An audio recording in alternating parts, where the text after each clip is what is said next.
안녕하세요. 사연에 빠지다의 DJ 민영입니다. 오늘도 두 가지 사연 준비되어 있으니 끝까지 함께 해주시고요. 구독과 좋아요 버튼도 눌러주세요. 그럼 오늘의 사연 함께 만나볼게요. 안녕하세요. 평범하다면 평범하고 특별하다면 나름 특별하게 살고 있는 중년 여성입니다. 제게는 아들 둘이 있는데 연년생이에요. 첫째는 몇 년 전에 결혼해서 아이도 낳고 잘 살고 있고, 둘째는 얼마 전 결혼하겠다며 여자를 데려왔는데 참 기가 막힌 사연이 있어 이야기를 보내봅니다. 저는 결혼을 꽤나 일찍 했어요.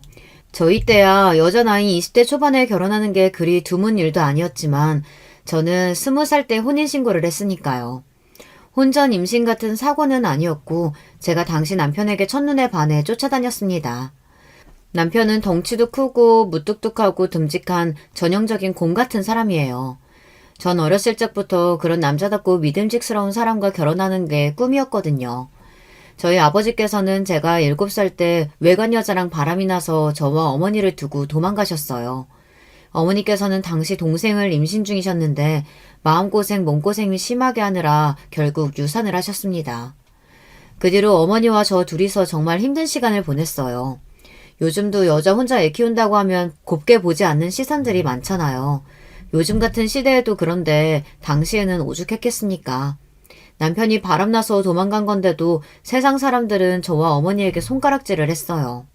여자가 얼마나 남편을 쥐잡듯 잡았으면, 얼마나 내조를 못했으면 여자가 못했으니 남자가 떠났겠지. 저렇게 독하니 혼자서 애를 키우지. 억울했지만 속내를 털어놓고 기댈 곳 하나 없었고 어머니와 저는 오직 서로에게 의지하며 버텼습니다. 그럴수록 저와 어머니를 두고 떠난 아버지에 대한 원망은 점점 커져갔어요. 아버지가 원망스러울수록 정상적인 가정에 대한 갈망도 커져갔습니다. 그때부터 나는 꼭 장래에 아버지 같은 못난 남자 말고 부인과 아이를 끝까지 책임질 수 있는 믿음직한 남자를 만나야겠다는 생각을 해왔던 것 같아요. 그렇게 20살이 되자마자 만난 남편에게 저는 첫눈에 푹 빠져버렸습니다. 당시 남편은 저와 9살 차이가 났고 곧 30줄에 접어드는 나이였어요. 남편은 처음 회사에 들어가 어리버리 연신 실수를 남발하는 저를 묵묵하게 챙겨주었고 저는 그런 남편이 참 듬직하고 멋져 보였습니다. 남편은 원래 9살 차이 나는 저를 전혀 이성적으로 생각하지 않았었는데요. 제가 하도 결혼해달라고 조르며 쫓아다니니 10번 찍어 안 넘어가는 나무 없다고 결국 백기를 들게 되었습니다. 20살, 이제 막 회사에 다니기 시작할 나이였으니 모아놓은 돈은 당연히 없었고 남편 또한 공부를 오래 했던 사람이라 지갑 사정이 넉넉하지 않았어요. 저희 둘은 상의하에 결혼식을 생략하고 살기로 했습니다. 여자라면 다들 하얀 웨딩드레스와 값나가는 결혼 반지에 대한 로망이 있기 마련이죠. 하지만 당시 저는 그런 것들보다는 힘들 때 마음을 기댈 수 있는 든든한 남편이라는 존재가 필요했던 것 같아요. 그렇게 남편과 저는 좁은 단칸방에서 신혼생활을 시작했습니다. 비록 형편은 그리 넉넉하지 않았지만 저는 몹시 행복했어요. 어머니께서는 너무 이른 나이에 만난 지 얼마 되지도 않는 남자와 결혼하는 저를 몹시 걱정하셨지만 그런 어머니의 걱정이 무색하게도 저희 둘은 그 흔한 다툼 없이 지지고 볶고 잘 살았습니다. 매사에 무뚝뚝하고 덤덤한 남편과 다르게 저는 항상 호들갑을 떨고 남의 일에 관심이 많은 편이에요. 서로 정반대인 성격이라 자주 싸울 것 같지만 오히려 저와 남편은 서로의 단점을 보완해줄 때가 많았습니다. 남편이 미처 신경 쓰지 못한 부분을 제 오지랖을 발동에 채워넣기도 하고 제가 덤벙덤벙 실수하며 빠뜨린 부분을 남편이 꼼꼼하게 챙겨주기도 했어요. 주변에서는 다들 어쩜 저렇게 서로 잘 맞는 짝을 만났냐며 결혼 잘했다고 입을 모아 말했습니다. 저 또한 지금도 그렇게 생각해요. 저와 남편은 정말 운명의 짝이 따로 없다고요. 너무 자랑만 늘어놓은 것 같아서 조금 민망하지만 너그러이 이해해 주세요. 제가 어딜 가면 항상 듣는 소리가 바로 팔불출이거든요. 이 나이 먹고 입만 열면 남편 자랑하는 여자가 어디 흔한가요? 그만큼 남편이 제게 잘하기도 하고 저 또한 남편에게 늘 고맙고 더 잘해야지 하는 마음으로 살고 있습니다. 남편과 결혼한 지 2년 차에 저희 부부에게는 첫째 아이가 생겼어요. 사실 아이를 임신하기 전까지도 참 긴 사연이 있었습니다. 저희 아버지께서 제가 어렸을 적에 외간 여자랑 바람이 나 도망갔다는 얘기 드렸었죠. 너무 어렸을 적이라 정확하게 기억이 나는 것은 아니지만 아버지와 어머니가 언성을 높이며 싸우실 때 아버지가 어머니께 했던 말들을 어렴풋이 기억하고 있습니다. 당신 결혼하고 살이 너무 쪘다. 관리 좀 해라. 다른 여자들은 임신해도 애 낳으면 천하쩌처럼 날씬해진다던데 당신은 뭐냐. 아버지께서는 주로 어머니의 외모를 지적하며 자존감을 깎아먹는 말들을 하셨어요. 어머니께서는 조금 살집이 있으신 편이었거든요. 어머니께서 말씀하시기로는 아버지와 결혼하기 전 처녀적에는 연예인 뺨칠 정도로 날씬했고 남자들이 줄을 서서 따라다녔다고 하셨어요. 그러면서 본인이 보는 눈이 없어 그 중에서도 하필 저런 남자를 골랐으니 누굴 탓하겠냐 한숨을 쉬곤 하셨습니다. 결혼 생활에서 각자의 외모를 관리하고 처녀 총각 시절처럼 멋있고 예쁘게 꾸미는 것도 중요한 일이기는 합니다만 우리가 언제까지고 혈기왕성한 20대, 30대의 젊은 나이로 머물지는 않잖아요.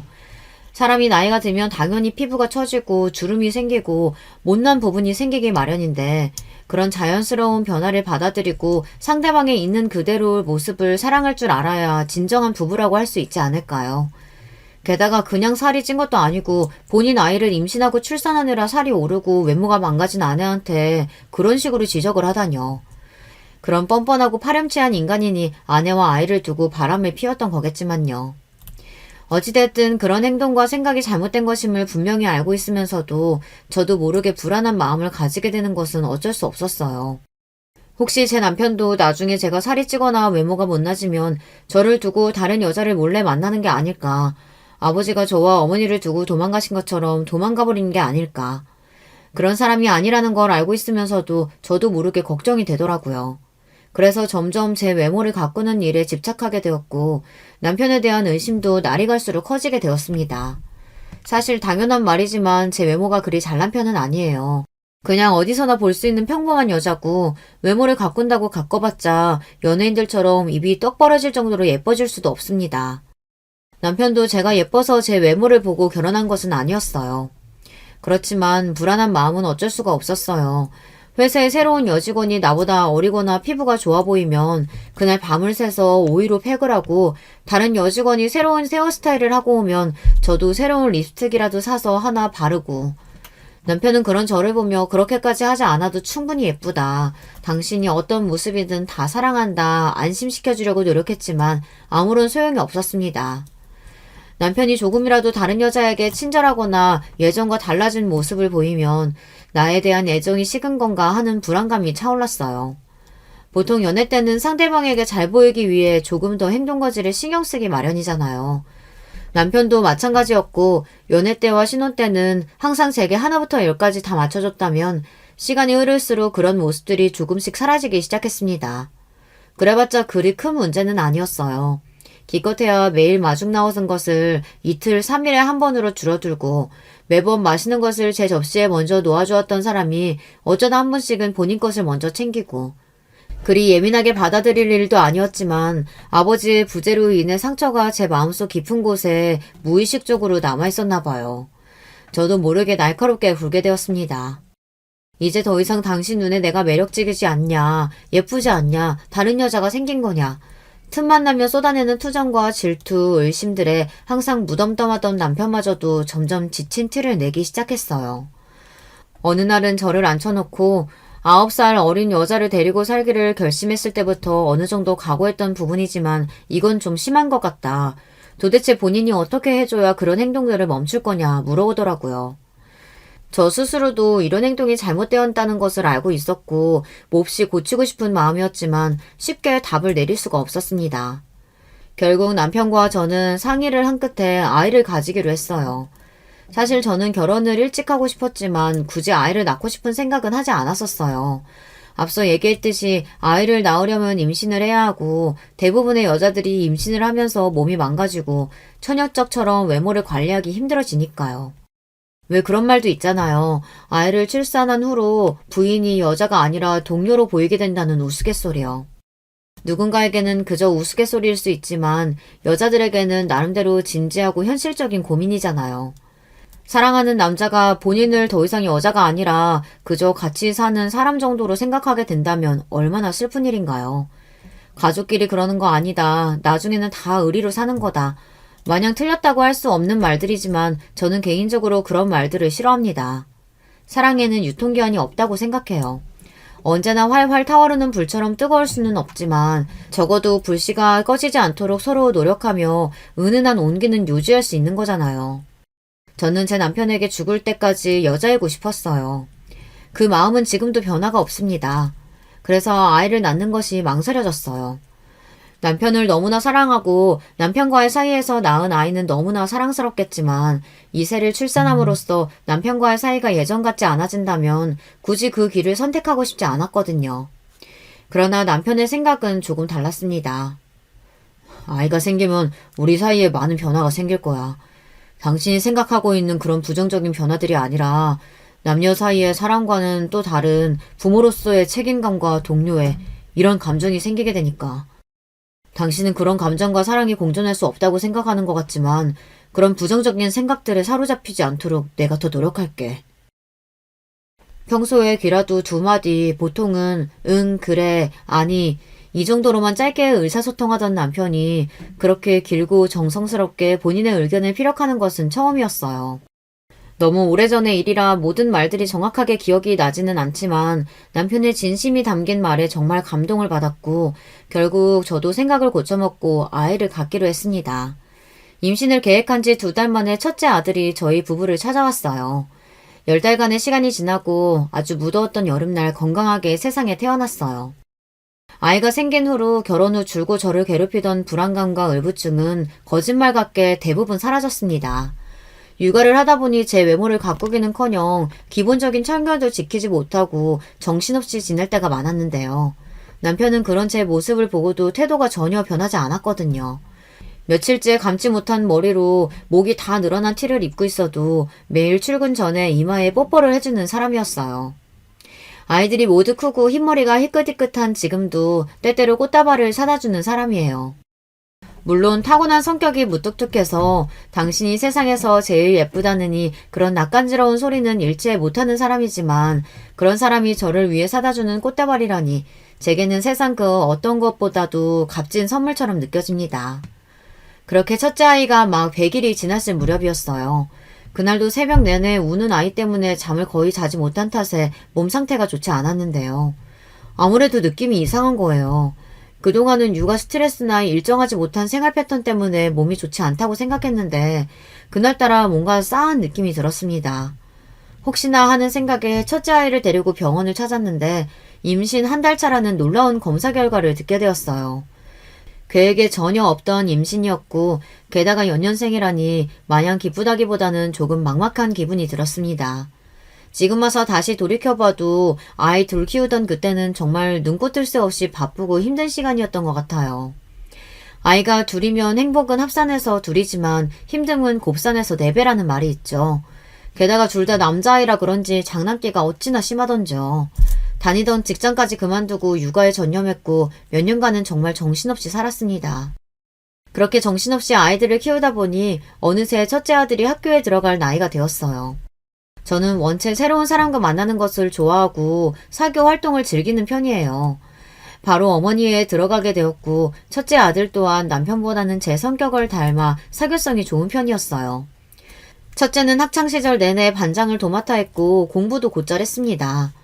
어머니회에서 만난 다른 엄마들은 제게 아들이 어쩜 저렇게 사교성도 좋고 공부도 잘하냐, 뭐든 잘해서 걱정이 없으시겠다 항상 저를 부러워했어요. 둘째도 첫째와 마찬가지로 공부는 잘하는 편이었지만 성격은 첫째와 완전히 딴판이었습니다. 같은 부모 아래서 그것도 연년생으로 낳은 아들 둘이 어쩜 그렇게 성격이 다른지 모르겠어요. 첫째는 정말 매사에 적극적이고 목소리도 크고 어딜 가도 관심 받는 걸 즐기는 성격이었고 둘째는 그런 첫째 뒤에 숨어 졸졸 따라다니기만 했어요. 또래 친구들이 말을 걸어주면 제대로 대답도 못하고 얼굴이 새빨개져서는 도망가기 바빴습니다. 그런 둘째의 사교성을 길러주기 위해 태권도장에도 보내고 첫째가 놀러 나갈 때 동생 좀 챙겨라, 데리고 다녀라 여러 번 부탁을 해봤지만 번번이 어울리지 못하고 둘째 먼저 돌아오더라고요. 저는 소심함과는 거리가 먼 사람이고 남편도 말수가 적긴 해도 할 말을 못하는 성격은 아닌데 누굴 닮아 저렇게 소극적이고 부끄러움이 많은 건지 도통 알 수가 없었어요. 저는 그런 둘째를 위해 아이를 데리고 모임에 나가기 시작했습니다. 아이가 조금 소극적이고 말수가 적을 수도 있지 굳이 그렇게까지 해야 하나 싶을 수도 있으시겠지만 아이 스스로 그런 성격에 대한 스트레스가 심했어요. 당시 활발하고 친구들을 이끌고 다니는 형과는 다르게 본인은 친구 한 명 제대로 사귀지 못하고 또래 무리들과 어울리기 힘들어했으니까요. 저와 남편은 그런 둘째 아들에게 조금 느려도 괜찮다. 네가 진심으로 다가간다면 친구들도 내게 마음을 열어줄 거다. 최선을 다해 다독여줬지만 그것만으로는 부족했습니다. 그러던 차에 둘째 아이와 비슷한 어려움을 겪는 아이들과 그 부모들이 모이는 자리가 있다는 것을 알게 되었어요. 그래서 둘째를 위해 그 모임에 참석하게 되었습니다. 모임이라고 해서 특별한 치료법이 있다거나 수업 같은 것이 있지는 않았습니다. 그저 비슷한 어려움을 겪는 사람들끼리 아이의 행동을 기록하고 관찰한 것들을 공유하고 시도해보았던 방법들에 대해 이야기하고 비슷한 성향의 아이들끼리 자연스럽게 친해질 수 있는 자리를 마련해주는 정도였어요. 그 모임에 지속적으로 참여하게 되면서 저는 둘째 아이에 대한 이야기를 쓰기 시작했습니다. 처음에는 노트에 수기로 기록을 했지만 나중에는 컴퓨터로 작성을 하게 되었어요. 모임에서 만난 다른 아이의 엄마가 제게 개인 블로그라는 것을 알려주었거든요. 여러분도 아마 블로그에 대해서는 다 알고 계시겠죠. 요즘에는 인터넷이 발달해 개인 블로그를 운영하는 사람들이 많아졌지만 당시만 해도 인터넷이 지금처럼 대중화되어 있던 시대가 아니었습니다. 저 또한 처음 블로그에 대한 이야기를 들었을 때 조금 낯설게 느껴졌어요. 그분은 블로그에 이야기를 기록해두면 날짜별로 분류하기도 편하고 비슷한 처지의 사람들과 정보를 쉽게 공유할 수 있다며 제게 추천을 했습니다. 덕분에 저도 블로그에 글을 쓰기 시작했습니다. 지금은 연락도 끊기지 오래되었고 어떻게 살고 계시는지 알 길이 없지만 이 글을 빌어 그분께 고마운 마음을 전합니다. 그분 덕에 블로그라는 것을 처음 알게 되었고 파워 블로거라는 지금의 제가 존재하게 되었으니까요. 블로그는 알아도 파워 블로거라는 말은 조금 낯설게 느껴지실 수도 있을 거예요. 파워 블로그는 쉽게 말해 사람들이 많이 찾는 블로그를 운영하는 사람을 말합니다. 요즘은 블로그가 단순히 개인의 일상을 올리고 정보를 공유하고자 운영하는 공간이라기보단 광고의 수단으로 많이 쓰이고 있어요.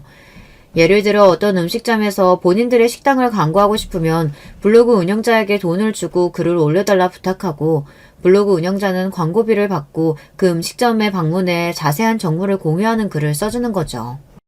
텔레비전 광고보다 돈은 훨씬 적게 들면서도 광고 효과는 비슷하거나 혹은 그 이상으로 좋으니 최근 들어 자주 쓰는 광고 방법이에요. 여러분께서도 유튜브나 인터넷에 올라온 제품 후기나 식당 방문기를 보고 구매를 고려해 본 적이 한 번쯤은 있으시지 않나요? 이런 시대의 흐름에 편승해 블로그 운영을 전업으로 삼는 사람들이 많아지고 있어요. 저도 그중 한 명입니다. 물론 처음부터 제 블로그에 많은 사람들이 찾아준 것은 아니었어요. 처음 제 블로그는 그저 소심하고 발달이 조금 느렸던 둘째 아이의 행동을 관찰하고 기록하는 용도의 공간에 불과했으니까요. 제가 블로그를 더 전문적으로 가꿔나갈 수 있었던 것은 다름 아닌 첫째 며느리의 도움이 컸어요. 꾸준히 모임에 나가며 노력한 덕인지 둘째 아이는 고등학교에 들어갈 무렵에는 주변 사람들과 어울리는 데 큰 어려움을 겪지 않을 정도로 상태가 많이 개선되었어요. 그 뒤로 한동안 제 블로그는 가끔가다 생각나면 가벼운 일상 이야기를 올리는 용도로만 사용되고 있었습니다. 저희 첫째 아들은 저와 남편처럼 결혼을 꽤 일찍 했어요. 26살에 결혼을 하겠다고 여자를 데려왔거든요. 저희 때야 20대 중후반이면 다들 결혼을 했으니 그리 어린 나이는 아니었지만 요즘 세상에 남자 26살 나이에 결혼하는 사람이 어디 흔한가요? 게다가 다른 사람도 아니고 금이야 오기야 키운 저희 집 장남이 그렇게 갑자기 그 어린 나이에 결혼을 하겠다니 처음 결혼 이야기를 들었을 때는 어안이 벙벙했습니다. 혹시 사고를 친 게 아닌가 싶었지만 그것도 아니었어요. 상대 여자가 나이가 좀 많은가 싶었는데 그것도 아니었고요. 첫째 며느리는 아들과 동갑에다 대학 동기였습니다. 저희 아들들이 둘 다 공부를 잘했었다는 얘기는 앞서 했었죠. 첫째 아들은 법대에 갔고 둘째 아들은 의대에 갔어요. 부모 둘 다 그리 명석한 두뇌도 아니고 남들 다 하는 사교육도 그렇게 많이 시켜주지 못하고 키웠는데 두 명 다 자기들끼리 도우면서 알아서 열심히 했었고 지금 생각해도 참 고마운 마음뿐입니다. 첫째 아들과 며느리는 대학교 1학년 때부터 교제를 시작해 내내 서로에게 의지하며 많은 도움이 되었다고 했어요. 첫째 며느리가 먼저 대학을 졸업하고 로스쿨에 갔고 첫째 아들도 졸업 후 같은 로스쿨에 들어가면서 이 여자와 결혼을 해야겠다는 생각이 들었다고 합니다. 어린 나이였지만 확신이 있었고 혹여나 본인이 로스쿨 졸업 후 계속해서 변호사 시험에 낙방하면 결혼할 타이밍을 놓칠 것 같다는 생각에 아무것도 준비된 것은 없었지만 무턱대고 프로포즈를 했다고 해요. 첫째 며느리 또한 본인이 저희 아들과 결혼할 것이라는 막연한 확신이 있었다고요. 본인이 먼저 변호사 시험에 합격해서 기반을 잘 다져놓으면 되는 일이라고 생각했다고 합니다. 참 기특하고 예쁜 아이입니다. 이른 나이에 조금 성급한 결정을 내리는 것은 아닐까 걱정되는 마음은 있었지만 저와 남편 또한 아무것도 준비된 것 없이 서로에 대한 확신 하나만으로 결혼했기에 아이들도 저희처럼 결혼 생활을 잘 풀어나갈 수 있을 거라는 생각이 들었어요. 그렇게 결혼을 허락했고 예상했던 대로 둘은 변호사 시험에 연달아 합격하며 변호사 부부가 되었어요. 번듯한 집도 사고 알콩달콩 잘 살고 있습니다. 첫째 며느리는 첫 만남부터 성격이 참 싹싹하다 느껴졌어요. 그런데 첫째 아들의 이야기를 들어보니 대학교 1학년 당시에는 그리 활발한 성격이 아니었다고 하더라고요. 오히려 그때는 어렸을 적에 둘째 아들처럼 사람들과 어울리기 힘들어하고 눈에 잘 띄지 않는 학생이었대요. 그나들은 그런 며느리를 보고 괜히 마음이 쓰여 먼저 말을 걸게 되었고 그렇게 자연스레 사이가 가까워져 연인이 되었다고 합니다. 언제나 밝고 활기찬 첫째 아들 덕에 첫째 며느리도 교제를 이어가며 점점 성격이 밝아졌고 저와 남편에게 처음 인사를 하러 왔을 때는 싹싹하게 웃으며 먼저 말도 잘 걸고 애가 참 사교성이 좋다는 생각이 들 정도였어요. 부부가 둘 다 밝고 싹싹하니 함께 있으면 언제나 즐거웠고 며느리 한번 참 잘 들였다 싶었습니다. 아까 제가 블로그를 본격적으로 관리하게 된 것이 첫째 며느리 덕분이었다는 이야기를 했었던 거 기억나시죠? 첫째 아들 부부와 술자리를 갔던 중 우연히 블로그 이야기가 나왔거든요. 여전에 둘째 아이 때문에 열심히 했었었는데 지금은 가끔 생각날 때만 들여다보는 중이라면서요. 세상에, 어머니 완전 신세대시네요. 그런 거 꾸준히 하기 엄청 어려운 거잖아요. 요즘 사람들 블로그로 부업 같은 것도 하고 그러던데 어머니도 취미로 다시 시작해보시는 건 어떠세요? 그러면서 첫째 며느리는 제게 본격적으로 블로그를 운영하는 방법을 알려줬습니다. 알고 보니 첫째 며느리도 대학 시절에 간간히 블로그에 글을 올리곤 했었다고 하더라고요. 광고를 받을 정도로 대단한 블로그는 아니었다고 하지만 젊은 사람이다 보니 저보다 확실히 블로그 활동에 대해 아는 것이 많았어요. 어떻게 하면 더 많은 사람들이 제 블로그에 들어오게 만들 수 있을지, 요즘 사람들의 관심사에는 어떤 것들이 있는지, 핸드폰으로 사진을 찍어 컴퓨터에 옮기고 일목요연하게 정리해서 글을 쓰는 법까지.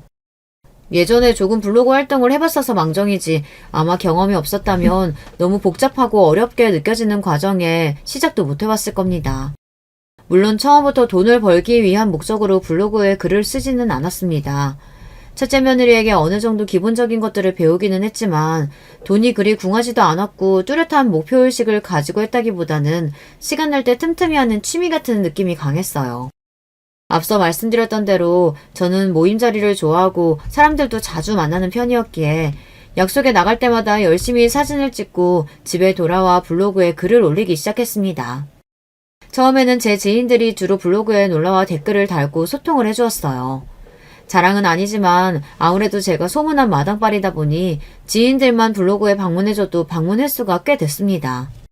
굳이 광고니 뭐니 신경 쓰지 않고 제 일상을 남들과 공유하고 소통하는 것만으로도 저는 충분히 즐거웠어요. 아무래도 젊었을 적보다 나이가 들다 보면 인간관계가 좁아지기 마련이잖아요. 주변에 마음을 터놓고 지낼 수 있는 사람들이 하나둘 사라지게 되잖아요. 젊은 사람들이 보기에는 그저 늙은 아줌마가 올리는 시시하고 재미없는 이야기에 불과할 줄 알았는데 날이 갈수록 이상하게 점점 블로그 조회수가 늘어갔습니다.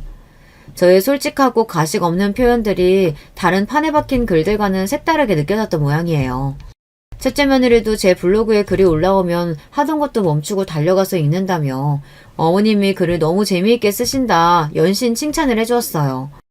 어느 정도는 사탕 발린 말이라는 건 알고 있었지만 듣기에 기분이 좋기는 하더라고요. 그렇게 저도 모르게 점점 더 블로그 활동에 집중하게 되었고 조회수가 오르다 보니 자연스레 광고 제안도 들어오게 되었습니다. 돈을 벌기 위해 시작한 일은 아니었기에 광고가 들어오더라도 제 돈으로 항상 먼저 제품을 사용해보거나 음식점에 방문해보고 실제로 괜찮다 느껴지는 것만 블로그에 올렸습니다. 광고도 참 다양하게 들어왔어요. 일상적인 글들을 올리는 블로그다 보니 옷부터 생활용품, 가전제품, 식품, 미용기기, 화장품까지 어느 분야나 가릴 것 없이 연락이 왔습니다. 처음에는 듣도 보다 못한 곳들에서 연락이 많이 왔지만 시간이 지날수록 한 번쯤 들어본 적이 있는 나름대로 유명한 곳들에서 광고가 들어왔습니다. 이런 대단한 곳들에서도 제게 광고를 부탁하다니 처음 제안을 받았을 때는 정말 신기한 기분이었어요. 블로그 활동을 하다 보니 자연스레 카페라는 인터넷 모임에 대해서도 알게 되었어요.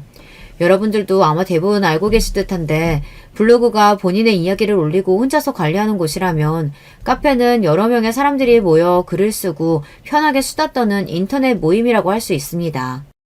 카페에도 종류가 참 다양한데 제가 주로 활동하던 카페는 엄마들 모임인 맘카페와 제가 사는 지역 모임, 그리고 화장품이나 미용 이야기를 나누는 뷰티 카페였습니다.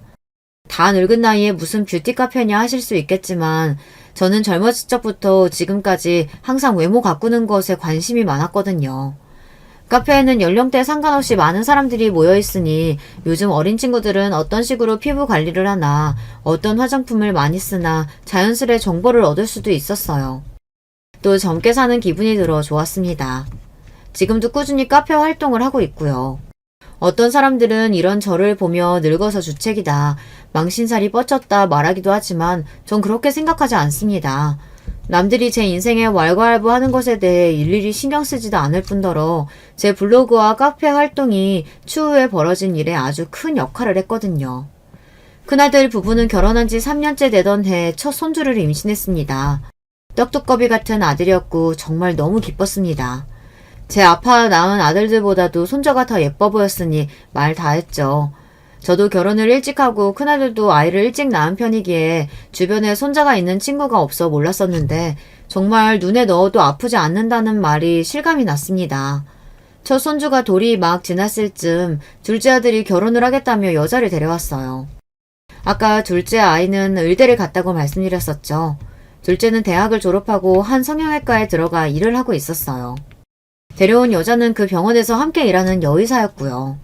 얼굴도 예쁘장하고 성격도 밝은 것이 딱히 흠잡을 것이 없는 아이였어요. 무엇보다 결혼할 당사자들이 서로 좋다는데 제가 굳이 나서서 이것저것 따질 게 있나 싶었습니다. 그렇게 분위기 좋게 자리가 이어졌고 마침 큰아들 부부도 시간이 빈다기에 집으로 불러 6이 함께 저녁을 먹기로 했습니다. 그런데 손주를 안고 집에 도착한 첫째 며느리의 표정이 너무나 좋지 않은 겁니다. 처음에는 몸이 안 좋나 괜히 오라고 했나 싶어 신경이 쓰였는데 가만히 살펴보니 첫째 며느리가 둘째 며느리의 눈치를 살피고 있는 것 같았어요. 둘째 며느리도 첫째 며느리 쪽을 계속 힐끔힐끔 쳐다보는 것 같았고요.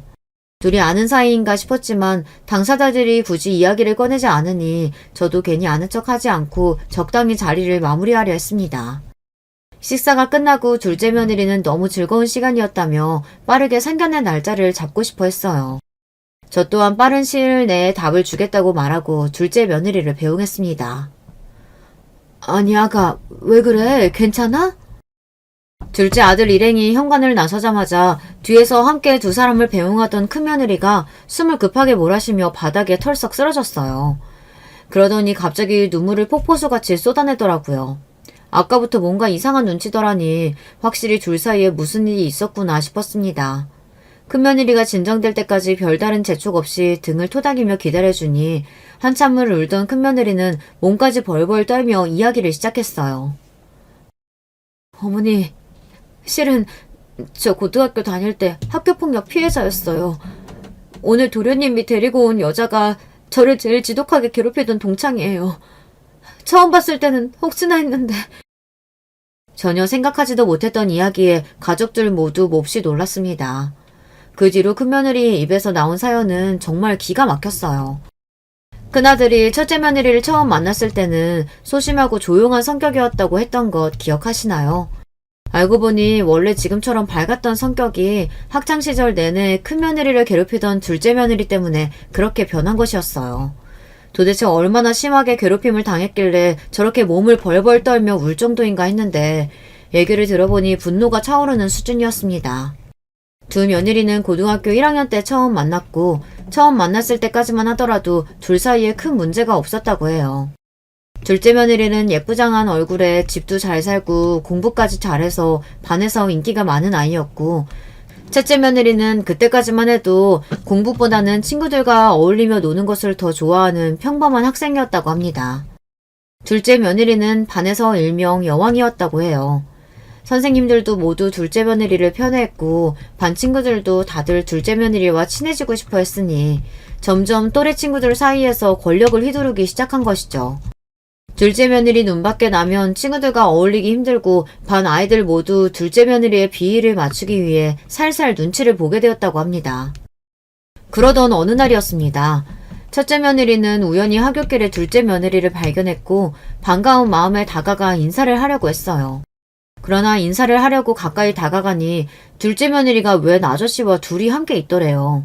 아버지인가 싶었는데 본의 아니게 대화를 조금 엿들으니 전혀 생각지도 못했던 사이였어요. 알고 보니 둘째 며느리는 나이든 중년 남성과 원조교제를 하고 있었던 것입니다. 그동안 부잣집 딸인 척 학교에 걸치고 왔던 명품들이 전부 원조교제를 통해 얻은 것들이었어요. 실제 둘째 며느리 집은 가난한 형편이었고 그 사실을 첫째 며느리에게 들키자 둘째 며느리는 그날부터 첫째 며느리를 완따시키기 시작했다고 합니다. 첫째 며느리는 비밀을 지켜주겠다, 아무에게도 말하지 않겠다 했지만 아무 소용이 없었어요. 너무나 억울했지만 아무런 방법이 없었습니다.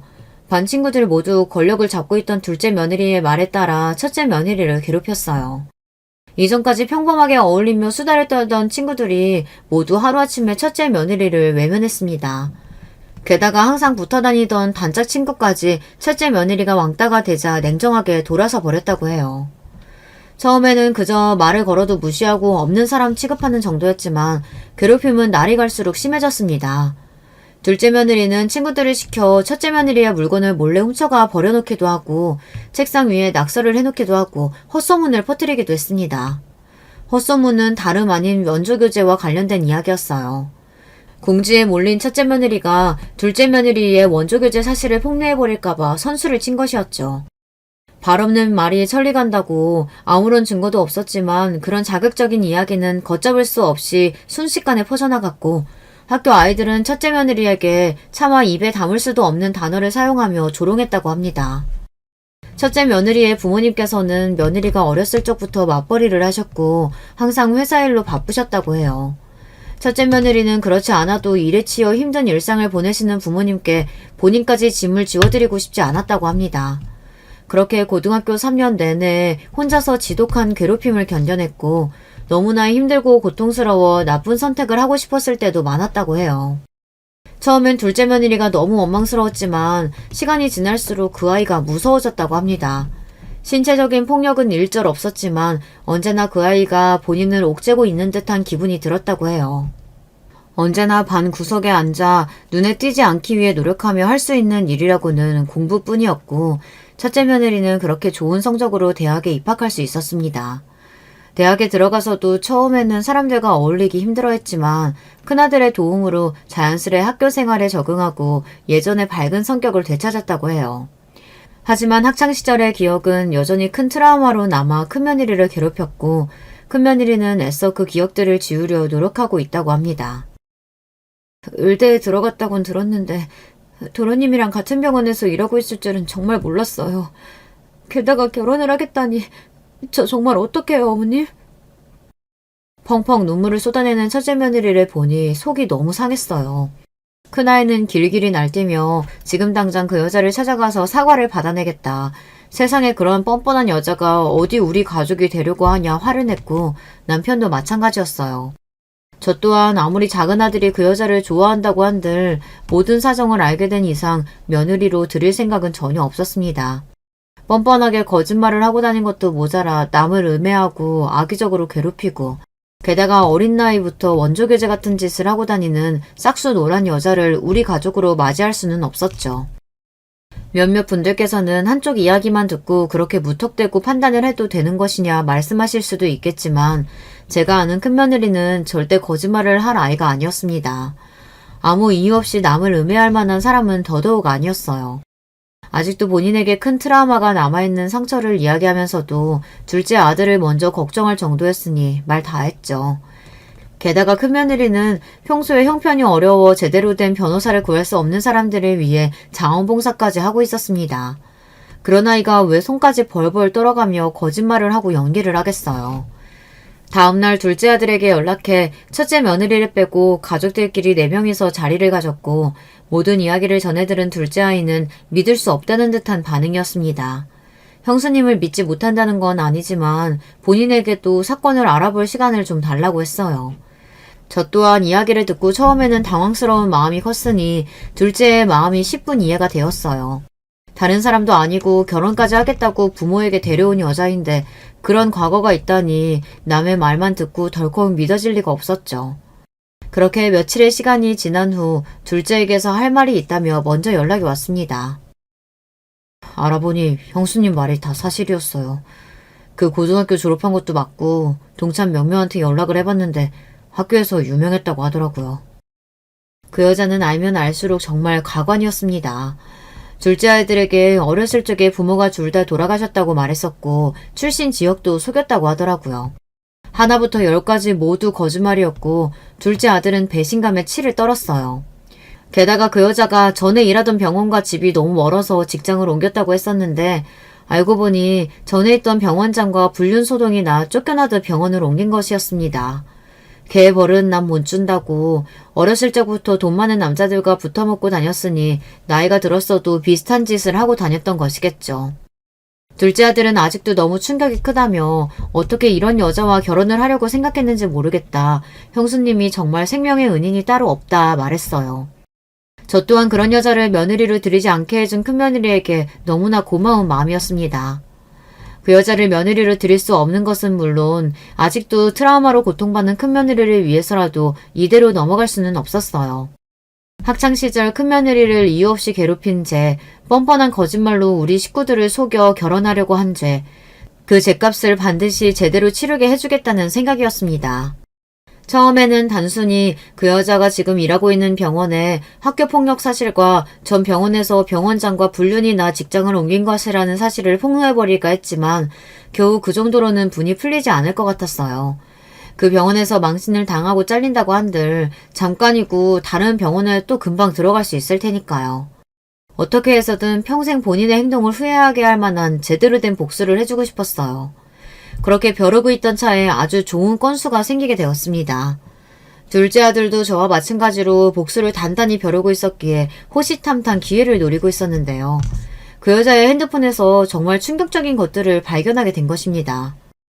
그 여자는 마취한 환자들의 신체 사진을 마음대로 찍어 본인의 친구들과 공유하고 이 환자는 가슴이 짝짝이네, 수술을 해봤자 너무 늙어서 아무 소용이 없다, 못생긴 년들이 욕심만 많다. 이렇게 환자의 신체에 대해 뒷담화를 하고 있었어요. 게다가 본인의 친구들을 병원으로 불러 개인적인 불법 필러 시술 등을 해주고 개인 통장으로 돈을 받기도 했습니다.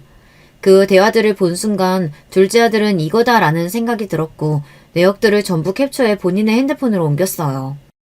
그 이야기를 전해 듣고 나니 정말 기가 찼습니다.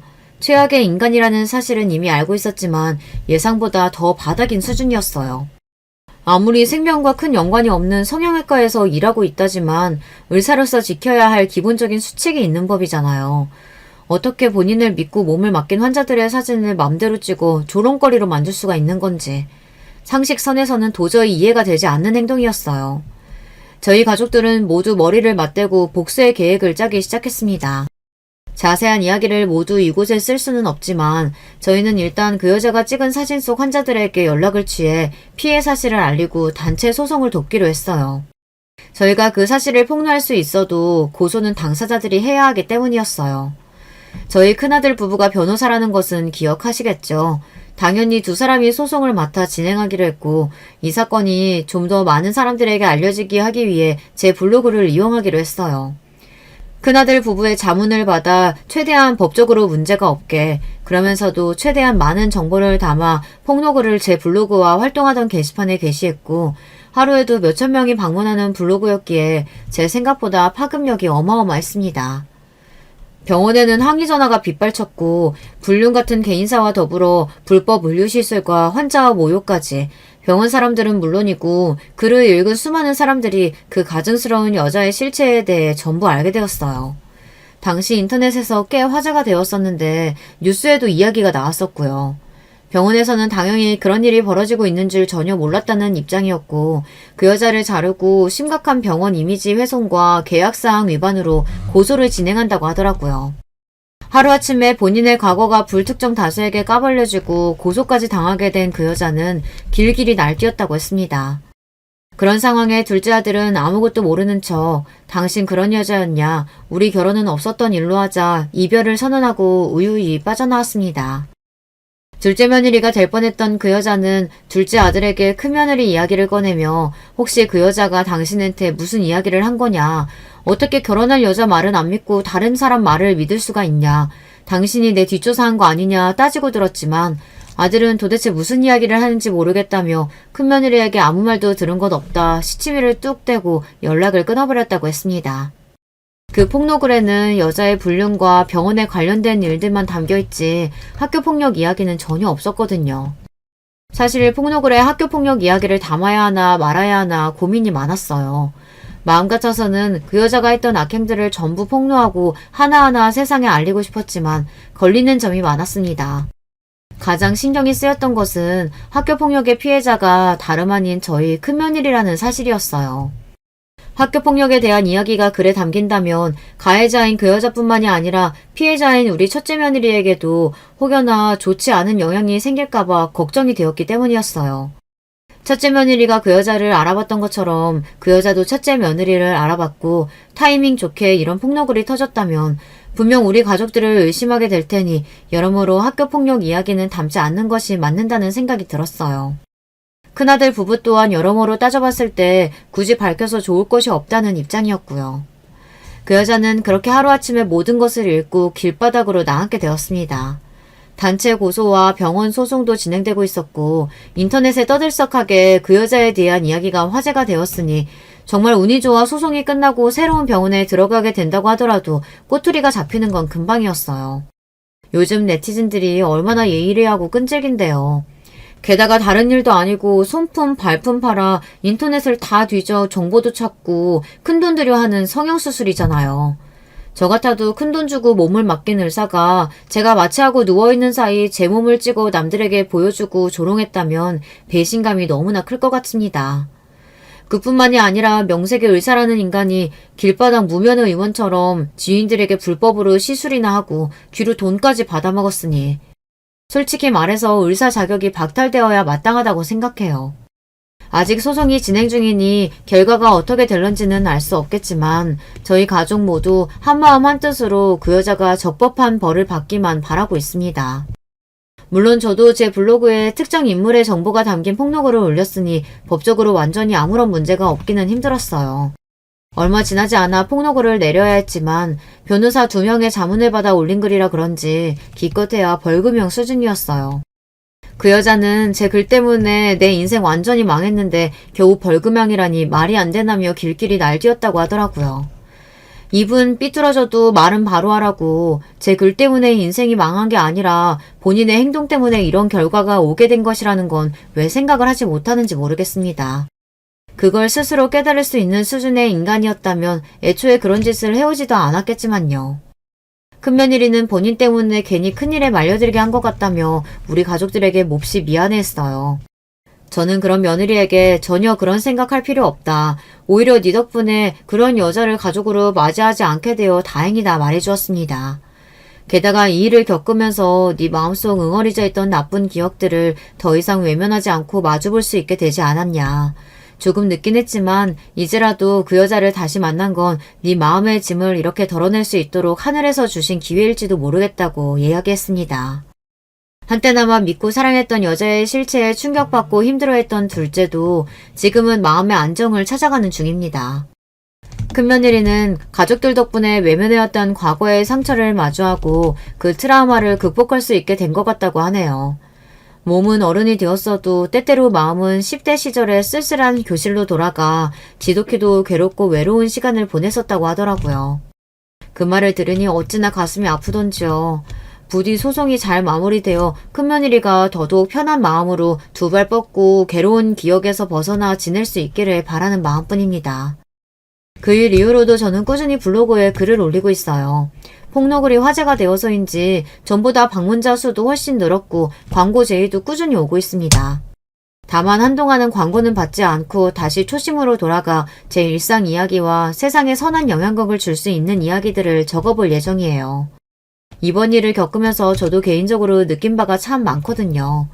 그저 제 소소한 일상 기록을 남기던 장소가 어느새 이렇게 성장해서 많은 사람들에게 하고픈 이야기를 전달할 수 있는 곳이 되었다니 감개무량할 따름입니다. 앞으로도 블로그를 조금 더 의미 있는 공간으로 가꿔나가고 싶어요. 이야기를 어떻게 마무리해야 할지 모르겠네요. 블로그에 그렇게 글을 많이 써올렸는데도 여전히 글 쓰는 일은 참 어렵게 느껴집니다.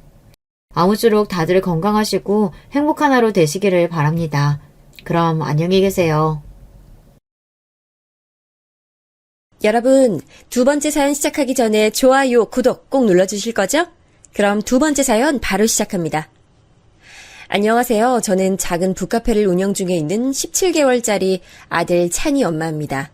기어다닐 때도 그렇게 정신없게 만들더니 걷기 시작하니 마치 시한폭탄처럼 조금도 눈을 뗄 수 없게 만드네요. 조마조마하면서도 하루가 다르게 커가는 모습을 보고 있으니 시간이 왜 이렇게 빨리 흘러가나 싶기도 하고요. 저는 중학교 때 부모님이 사고로 돌아가셨습니다. 친척이라곤 저와 12살 차이가 나는 이모뿐이었어요. 이모는 비혼주의라 아이들에겐 관심이 없었어요. 당연히 저는 방치 상태로 사춘기를 보냈죠. 물질적으로 부족함이 있었던 것은 아니었어요. 다만 제가 뭘 하든 이모는 관심을 갖지 않았죠. 당시 제 목표는 집과 멀리 떨어진 대학으로 진학해서 독립하는 것이었어요. 그 때문에 좋아하지도 않던 공부도 열심히 했죠. 하지만 이모는 제가 대학에 합격하자마자 운영하던 북카페를 제게 떠넘기곤 외국으로 가버렸어요. 의도치 않게 갑자기 카페 사장이 되어버린 것이죠. 아무런 준비도 되어 있지 않은 상태로 말이에요. 저는 학교 수업 따라가랴 카페 운영하랴 정신없는 시간을 보냈어요. 매일을 충실하게 보내는 것, 그것만이 전부였죠. 당연히 연애나 결혼에 대해선 아무 생각이 없었어요. 저하고는 가장 어울리지 않는 단어이자 그런 생각을 하는 게 사치로 느껴지기도 했습니다. 그런 제 생각을 바꾼 사람이 바로 지금 남편이었어요. 저는 강아지를 좋아해서 대학 시절 그 바쁜 와중에도 일주일에 한 번 유기견 봉사활동을 다녔거든요. 남편은 제가 다니는 보호센터에 봉사활동을 하러 왔었어요. 남편이 속해 있는 대학병원에서 봉사활동을 한다고 하면서 말이죠. 그렇게 오는 사람들은 잠시 머물다 가는 사람들이라 솔직히 저는 좋게 보지 않았어요. 오히려 와서 자기들이 엄청난 것을 베풀었다 생각하고 제대로 도움도 주지 않는 사람들이 많아서 그럴 바엔 차라리 돈으로 줬으면 할 정도였죠. 근데 남편은 그날 이후로도 개인적으로 달에 2번씩 꼬박꼬박 오더라고요. 무려 6개월 동안 말이죠. 이 사람 정말 관심이 있어서 이곳에 오는구나 싶은 생각이 들면서 호감으로 서서히 바뀌더군요. 그때 남편이 제게 데이트 신청을 했어요. 오늘 봉사활동 끝나고 잠시 저한테 시간을 좀 내주실 수 있을까요? 제가 쉽게 이런 말하는 사람은 아닌데 여기 오시는 분들 중 그 누구보다도 밝게 웃는 모습에 반했습니다. 난생 처음 해보는 데이트는 즐거웠어요. 그 뒤로도 식사를 하러 간다거나 영화를 보러 가면서 시간을 보내는 동안 저희는 자연스럽게 연인으로 발전했죠. 남편은 제게 결혼을 전제로 만났으면 좋겠다고 하더군요. 문제는 그때부터였어요. 남편은 자신의 가족에 대해 제게 말해줬어요. 대학병원의 신경외과 의사인 남편에겐 남동생이 하나 있었어요. 남동생 역시 같은 병원 산부인과 의사였죠. 거기다 동생은 일찍 결혼했는데 그 상대가 약사더라고요. 정말이지 입이 떡 벌어지는 그런 가족관계였어요. 저는 바로 단칼에 더 이상의 만남은 하지 않는 게 좋겠다며 거절했어요. 차이가 나도 어느 정도지 의사의 약사뿐인 가족 구성원으로 제가 들어간다는 걸 상상하는 것만으로도 소름이 돋았죠. 우리 서로 잘 통하고 함께 있으면 즐겁잖아. 아니야? 너 내가 의사라서 만났어? 아니잖아. 당신이 의사여서 만난 건 아니지만 너무 부담스러워. 결혼이 우리 둘만 좋다고 하는 게 아니잖아. 하지만 남편은 그런 배경에 왜 신경을 쓰냐며 저를 끈질기게 설득했어요. 그리고 그 설득에 결국 넘어가고 말았죠. 처음 시댁 식구들을 만나는 자리에서 저는 주눅 들지 않으려고 미리 청심환까지 먹고 갔어요. 서방님도 동서도 저를 반갑게 맞이해줬죠. 그 자리엔 서방님네 아이들도 왔었는데 동서를 꼭 닮았더라고요. 그 화기애애한 분위기 속에서 꼿꼿하게 앉으셔서는 저를 품평하듯 위아래로 훑어보는 분이 계셨죠. 바로 시어머니셨어요.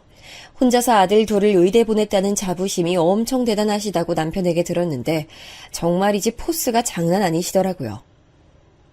대학은 어디 나왔니? 지금 카페 운영한다고 들었는데 위치가 어디야? 월 수입은? 어머니, 무슨 면접 보시는 것도 아니고 학벌이니 수입이니 그런 건 왜 물어보세요?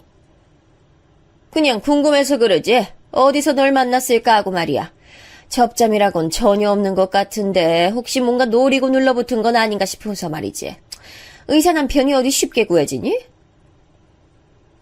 저는 단순 오해라고 하기엔 너무나도 악의적인 말씀에 잠깐 화가 치밀어 올랐지만 침착하게 대답했어요. K대 경영학과 나왔습니다. 유기견 보호센터에서 봉사활동하다 만났어요.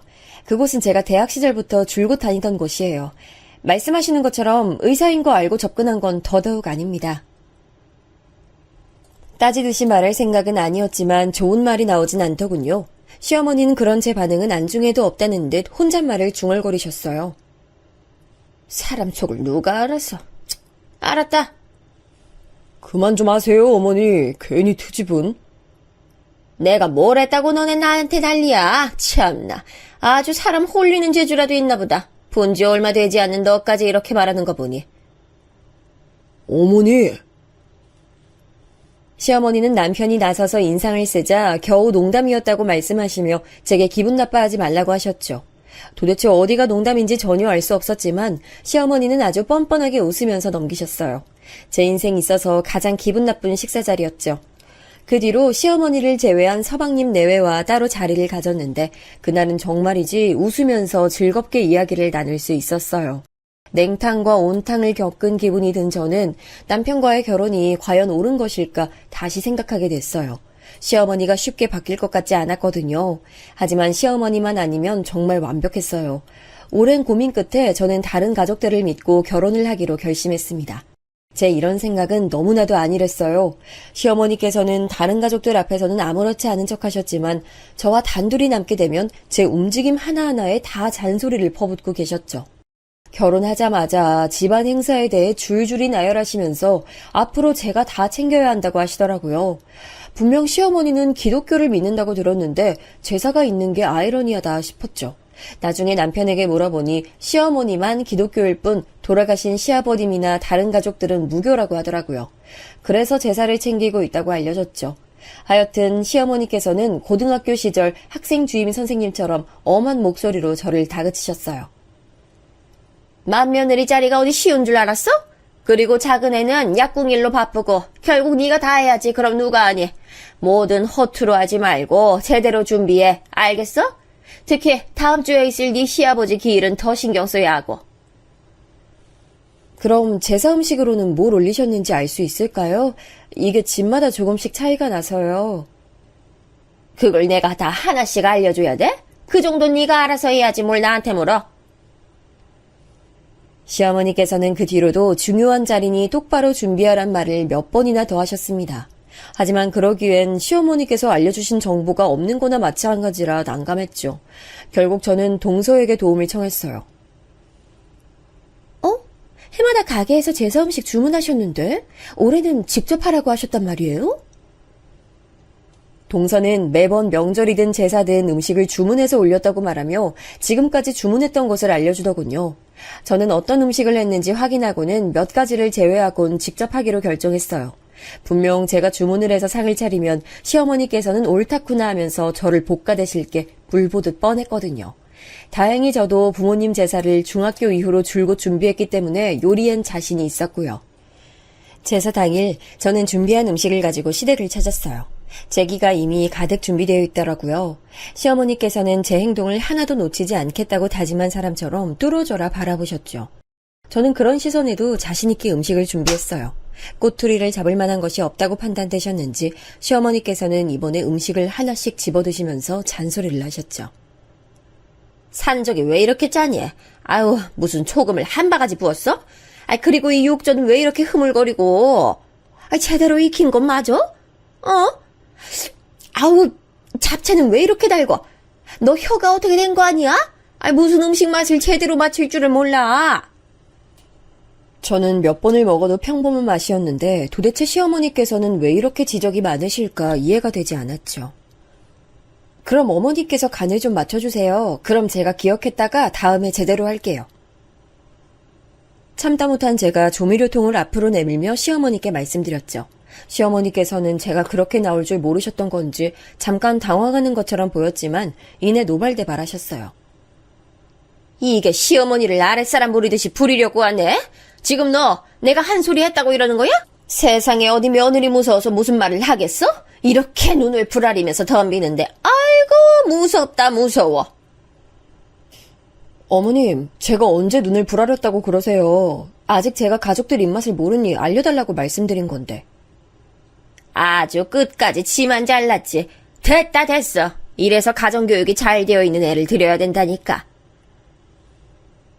시어머니께서는 더 이상 저와는 말을 섞고 싶지 않다고 말씀하시면서 안으로 들어가셨어요. 저는 속으로 화를 삼키면서 상차림을 마무리했죠. 상황을 모르는 남편과 서방님은 오자마자 저번보다 음식이 맛있다고 좋아했죠. 동서도 제게 음식을 정말 잘하시는 것 같다며 부럽다고 말했고요. 가족들 칭찬이 이어지자 시어머니 표정은 점점 더 험악하게 변했어요. 힘들게 만든 요리를 가족들이 맛있게 먹으면서 칭찬해 주셔서 기분은 좋았어요. 하지만 시어머니의 표정을 보니 앞으로 더 험한 일들이 생기지 않을까 걱정이 되기도 했죠. 시어머니께서는 아들들 앞이라고 아무 말씀도 하지 않으셨죠. 그리고 제 걱정은 금방 현실이 됐어요. 서방님과 동서 사이엔 아이가 둘이 있었는데 어린이집을 다녀오면 동서가 퇴근할 때까지 시어머니께서 돌보고 계셨다고 해요. 하루는 저녁 약속이 있으시다고 하시면서 제게 두 아이를 케어하라고 하시더니 그 뒤로는 계속 저더러 챙기라고 하셨어요. 딱히 할 일도 없는데 그거라도 하라고 말이죠. 워낙 순한 아이들이라 힘든 점은 없었어요. 낯가림이 있는 것도 아니었고요. 거기다 제가 북카페를 하다 보니 책상 외에도 편하게 누워서 책을 볼 수 있도록 개인 공간을 만들어뒀거든요.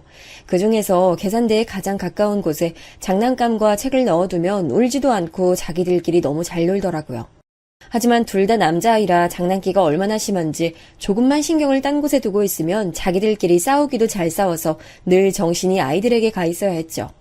하루는 자기들끼리 책으로 장난을 치다가 손을 베었더라고요. 음료를 만들고 있는데 둘이서 피가 난다고 쪼르르 달려오는데 심장이 멈추는 기분이 들었죠. 피가 금방 멈추긴 했는데 생각보다 깊게 베인 것 같아서 보는 제가 다 눈물이 날 것 같았어요. 아이들은 눈물 하나 흘리지 않는데 말이죠. 저녁에 동서가 아이들을 데리러 왔는데 너무 미안하더라고요. 동서는 이 정도는 다친 것에 들지도 않는다고 하면서 남자아이들이라 더 심하게 다친 적도 한두 번이 아니라며 괜찮다고 하지만 마음은 여전히 무거웠어요. 그런데 동서가 돌아간 뒤 얼마 되지 않아 시어머니께 전화가 왔어요. 너는 애도 제대로 못 돌보고 뭐 하는데? 길에서 방금 만났는데 손을 다쳤더라? 내가 애 좀 보라고 했다고 혹시 괴롭혔니? 아니면 화풀이라도 했어? 저는 무서운 소리를 아무렇지 않게 말씀하시는 시어머니 때문에 머릿속이 하얗게 변했어요. 아니 어떻게 하면 제가 아이들을 괴롭혔다고 생각하실 수 있는지 정말이지 참기 힘들었죠. 어머니, 제가 뭘 했다고 그런 무서운 말씀을 아무렇지 않게 하실 수 있어요? 아이들끼리 책 보면서 장난치다 다친 거예요. 제가 손님 음료 만든다고 잠시 한눈 판 건 맞지만 제가 아이들을 괴롭혔다뇨. 손님이 있으면 얼마나 있다고. 그리고 일하는 애들도 있다며. 근데 네가 뭘 해? 안 봐도 뻔하지. 지 새끼들 아니라고 그냥 처박아두고 나 몰라라 했겠지. 어머니, 제가 하는 게 그렇게 불안하시면 그렇게 말씀하지 마시고 어머님이 하시면 되겠네요. 제 말에 시어머니께서는 어디서 어른한테 이래라 저래라 하느냐며 더 화를 내셨죠. 그 이후로도 한참을 더 소리를 지르시더니 시어머니께서는 두고 보자고 하시면서 전화를 끊어버렸어요. 얼마 뒤 남편이 들어오면서 오늘 애들 다친 얘기를 하더군요. 이미 시어머니 때문에 예민해져 있던 저는 남편에게도 따발총 쏘듯이 오늘 일을 설명하고는 도대체 왜 제가 범죄자 취급을 받아야 하느냐고 따져 물었어요. 그런 제 모습에 남편도 당황한 듯 제가 잘못했다고 말하려고 물어본 것이 아니라고 했죠. 퇴근길에 시어머니 전화를 받았고 혹시 아이들이 많이 다친 건가 싶어서 동서에게도 전화를 했다고 하더라고요. 난 그냥 너한테 사과하고 싶어서 어머니가 갈수록 억지를 부리시는 것 같아서 재수 씨도 나도 너무 미안해서 사과를 하려고 물었던 거야. 미안. 저는 순간 욱해서 남편에게 화풀이를 한 것이 괜히 부끄러웠죠. 남편은 아이들이 큰엄마 가게에서 노는 것이 할머니와 있을 때보다 100배는 더 재미있다고 했다며 시어머니 말에 신경 쓰지 말라고 했어요. 저는 왈칵 눈물이 쏟아질 것 같았어요. 솔직히 시어머니의 말씀에 기분이 나쁘긴 했지만 아이들이 다친 것이 제 탓이란 생각이 머릿속을 떠나지 않았거든요. 그 사건이 있고 나서 저는 아이들과 있을 때는 좀 더 신경을 쓰려고 노력했어요. 시어머니께서는 또 이런 일이 일어나면 경찰에 신고하니 어쩌니 하셨지만 동서는 아이들 키우다 보면 그런 일이 생길 수도 있는 것 아니겠냐며 오히려 제 편을 들어줬죠. 시어머니께서는 제가 착한 동서까지 제 마음대로 휘두른다고 하시면서 더 화를 내셨답니다. 말도 안 되는 트집은 이것뿐만이 아니었어요. 주말엔 교회 친구분들을 집에 초대하기로 했다고 하시면서 저더러 와서 음식을 하라고 하시더군요. 남편은 왜 집으로 초대를 하느냐며 그냥 밖에서 드시라면서 카드를 내밀었지만 시어머니께서는 세 사람이 들어왔다고 다들 보고 싶어하니 꼭 집으로 초대해야겠다고 하셨죠. 어머님 친구분이라고 하니 한 번쯤은 대접을 해드리는 것도 괜찮겠다 싶어서 하겠다고 했는데 세상에나 친구분들이 다 시어머님이랑 비슷하더라고요. 아니 첫째가 인물도 훤하고 거기다 병원에서도 알아주는 의사라고 칭찬하더니 며느리도 참하네.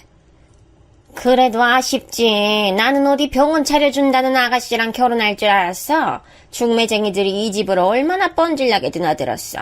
병원에 집에 차에 열쇠를 주렁주렁 달고 온다는 사람이 한 트럭은 될걸. 병원 교수님들도 자기 딸이랑 만나보라고 몇 번이나 말했다는데 어쩌겠어. 지가 좋다는데. 시어머니와 친구분들은 저 들으라는 식으로 큰 목소리로 얘기를 나누셨죠. 솔직히 남편의 조건이 좋다는 건 그래서 선자리가 많이 들어왔다는 건 잘 알고 있는 사실이었어요. 특히 교수님들이 이야기는 남편이 직접 제게 이런 일이 있었다고 얘기해주기도 했고요. 알고 있었다고 해서 이렇게 듣는 게 마음 편한 일은 아니잖아요. 답답한 마음에 물을 몇 컵이나 마셨지만 입안이 쓰더군요. 하지만 문제는 한 번이라고 생각했던 이 일이 거의 매주 있었다는 거예요.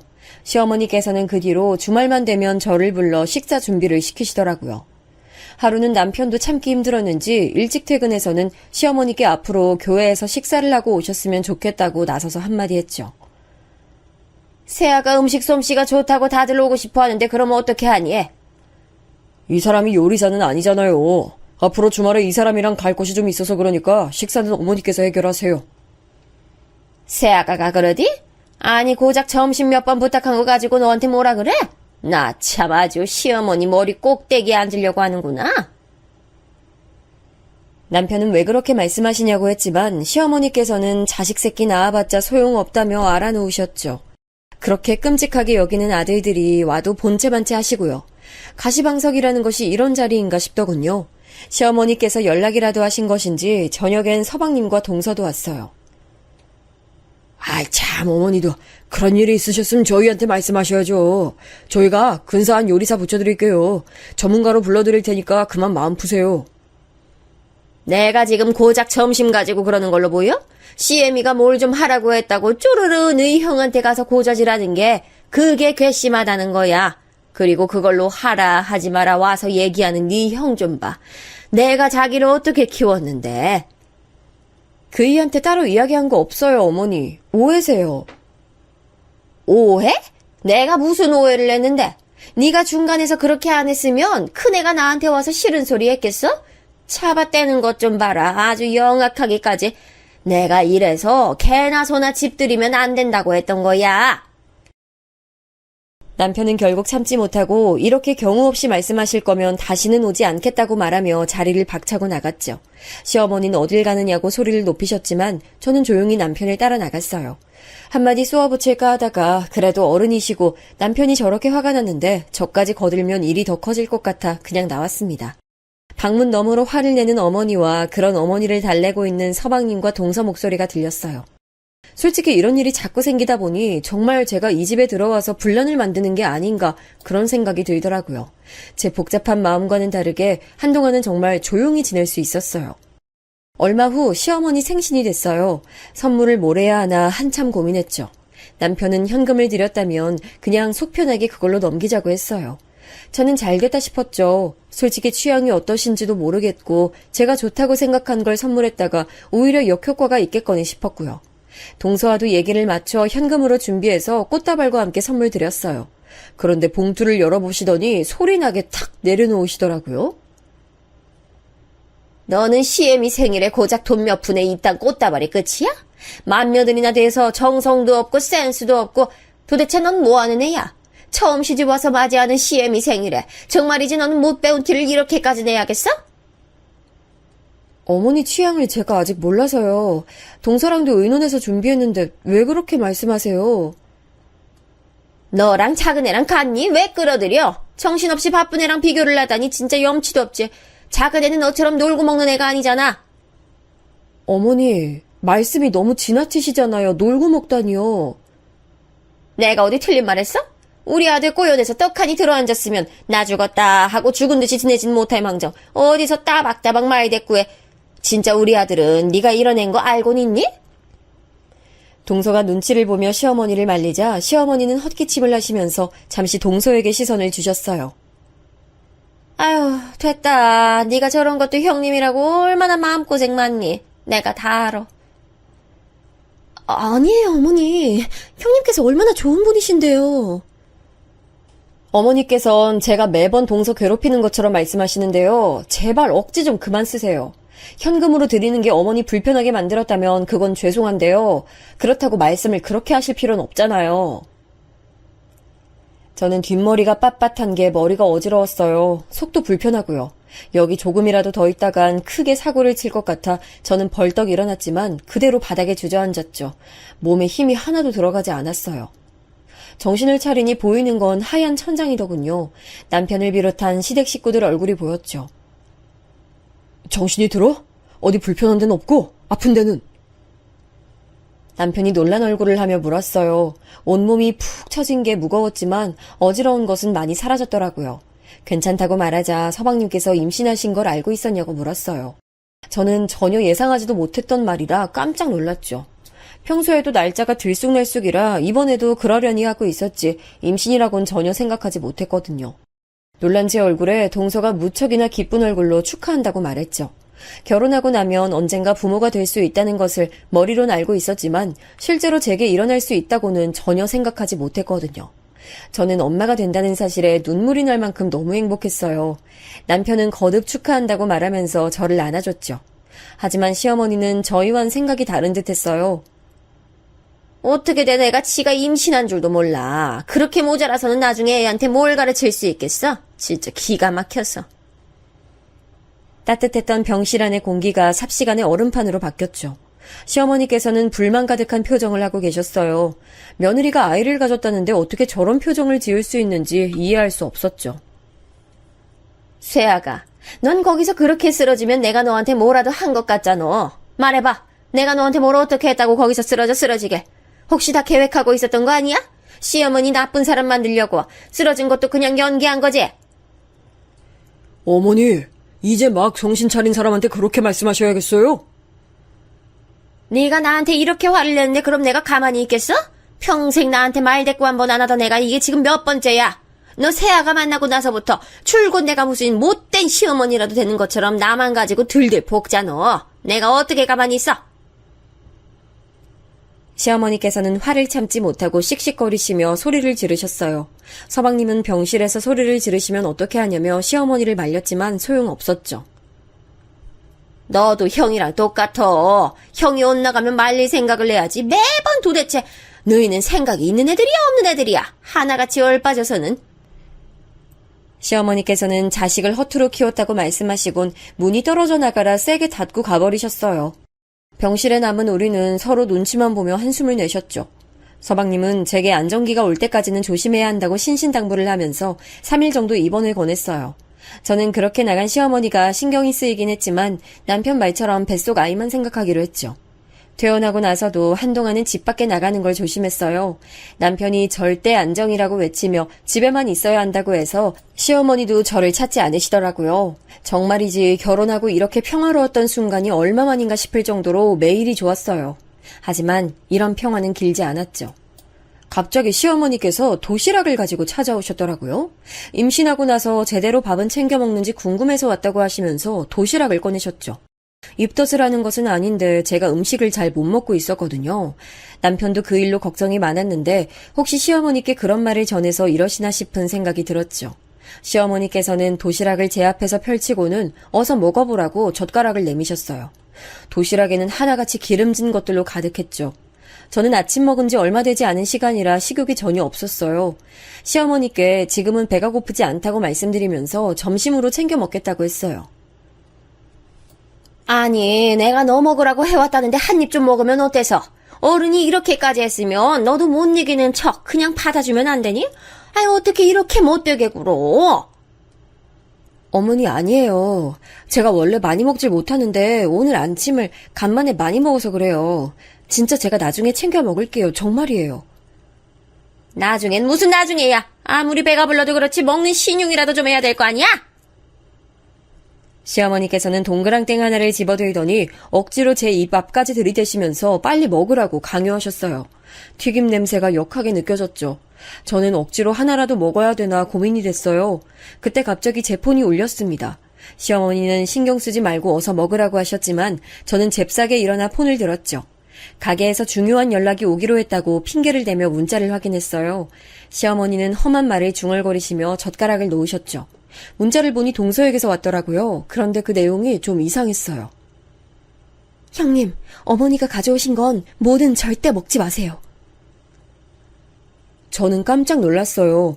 동서가 시어머니가 우리 집에 오신 건 어떻게 알고 있으며 심지어 거기다 먹을 걸 가지고 왔다는 사실은 어떻게 안 건지 소름이 돋았죠. 저는 동서 말대로 시어머니의 반복되는 요구에도 끝까지 음식을 입에 대지 않았어요. 시어머니께서는 자신의 성의를 무시한다고 화를 냈지만 저는 거듭 죄송하다는 말씀만 드렸죠. 됐다. 입이 뭘 고급이라서 이렇게 빼는지 모르겠지만 내 정성을 무시한 건 내가 똑똑히 기억하마. 결국 버럭 화를 내신 시어머니는 나중에라도 꼭 먹으라는 말과 함께 가버리셨죠. 저는 온몸에 진이 다 빠진 기분이었어요. 냉장고에 넣어둘 생각으로 도시락을 다시 정리하는데 벨소리가 울렸죠. 동서가 숨을 몰아쉬고 있더라고요. 이 시간이면 약국에 있어야 할 사람이 여긴 무슨 일인가 의문이 들었죠. 문을 열어주자 동서는 인사도 하지 않고 도시락으로 돌진하며 시어머니가 가져온 게 이거냐고 묻더군요. 저는 황당해서 고개만 끄덕였죠. 동서는 시어머니께서 가져온 가방에 음식을 쓸어 담듯이 담았어요. 저는 이게 무슨 일이냐고 물었지만 동서는 아무것도 먹지 않은 게 확실하냐고 물었죠. 이거 말고 또 가져오신 건요? 형님 정말 아무것도 안 드신 거 확실하죠? 그냥 냉장고에 넣어두려고 정리만 하고 있었어. 동서는 그제야 안도의 숨을 내쉬고는 무슨 밀봉이라도 하듯 도시락을 자신이 가져온 종이 가방에 넣었죠. 동서 얼굴은 하얗게 질리다 못해 창백하기까지 했어요. 동서에게 물을 건네며 괜찮냐고 물었죠. 평소 동서는 어떤 상황에서도 침착한 편이라고 생각했던 터라 이런 상황이 이해가 되지 않았어요. 형님, 앞으로 어머니가 뭘 가져오시든 절대 드시면 안 돼요. 제가 정확하게 알아보고 말씀드리겠지만 하여튼 절대로요. 도대체 이게 다 무슨 일이야? 동서 나한테 뭐 숨기는 거 있어? 알아본다니 뭘 알아본다는 말이야? 아이 뭐야, 나하고 관련된 일이면 속 시원하게 말해줘. 뭐 때문에 동서답지 않게 이래? 저는 답답함에 몇 번을 물었지만 동서는 끝까지 대답을 하지 않았어요. 며칠 뒤 시어머니께서는 또 도시락을 싸오셨어요. 저번 음식은 다 먹었는지 물어보셨죠. 맛있게 먹었다고 말씀드리자 시어머니께서는 고개를 갸웃거리시더니 알 수 없는 말을 중얼거리셨어요. 그리고는 제게 도시락을 또 권하셨죠. 저는 동서에게 급히 문자를 하고는 잘 챙겨두고 먹겠다고 말을 돌렸어요. 하지만 이번에는 시어머니도 호락호락하지 않았죠. 먹는 모습을 보고 가겠다며 억지로 제 입에 밀어넣을 기세였어요. 그때였어요. 문이 열리는 소리와 함께 동서가 허겁지겁 들어오더군요. 그리고는 시어머니 손에서 젓가락을 빼앗아 멀리 던지며 제게 먹은 게 있는지 물었어요. 시어머니는 그런 동서의 얼굴에 충격받은 모습이었죠. 작은 애야, 이게 무슨 경우야? 아이 지금 뭘 던진 거야? 큰애 닮아가는 것도 아니고 이게 다 뭐야? 어머니야말로 지금 무슨 일을 벌리고 계시는 거예요? 저 다 알고 왔어요. 확인도 다 끝냈고요. 제가 이 일을 그냥 넘어갈 것이라고 생각하는 거 아니죠? 아이, 무슨 말을 하는지 모르겠구나. 임신한 며느리 음식해서 먹이려는 게 무슨 잘못이야? 아이, 작은 애야. 내가 널 어떻게 대했는데 나한테 이렇게 소리를 지를 수 있어, 어떻게? 어머님이 지금 아이를 죽이려고 했는데 그럼 제가 조용히 얘기를 할 수 있겠어요? 동서의 외침이 제 귀에 때려 박혔어요. 아이를 죽이려고 했다니 이게 다 무슨 소린가 믿을 수가 없었죠. 시어머니는 온몸을 부들부들 떨고 계셨어요. 저는 동서에게 무슨 일이냐고 물었지만 동서는 아차 싶은 얼굴로 제게 충격받으시면 안 된다며 심호흡하라고 하더군요. 하지만 제 귀엔 다른 말이 하나도 들리지 않았어요. 아이라니 지금 시어머니가 제 아이를 죽이려고 했다는 말인데 그게 있을 수 있는 일인지 머리가 멍해졌죠. 시어머니는 무서운 이야기를 아무렇지 않게 한다며 동서를 몰아세웠지만 동서는 다 알고 있다며 더 이상 이야기는 하지 말라고 하더라고요. 저는 떨리는 몸을 붙들고 겨우 입을 열었어요. 동서, 얘기해줘. 무슨 말이야 그게? 나한테 숨기지 말고 다 말해줘. 뭘 확인하고 왔다는 거야? 저번에 가져간 음식? 거기서 뭘 확인했는데? 음식을 가져가? 너 먹었다고 하더니 다 거짓말이야? 안 먹고 자근해줬어? 동서는 한숨을 쉬더니 제 손을 꼭 잡곤 충격적인 얘기를 했어요.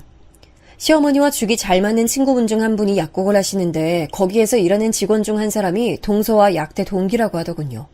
하루는 그 친구에게 전화가 왔는데 시어머니께서 약국에 와서는 친구분과 둘이서 쑥덕거리며 비밀 얘기를 나누셨다고 해요. 그 모습이 뭔가 수상쩍어서 슬쩍 엿들었는데 낙태약이 어쩌고 하면서 무언가를 주고받더라는 거죠.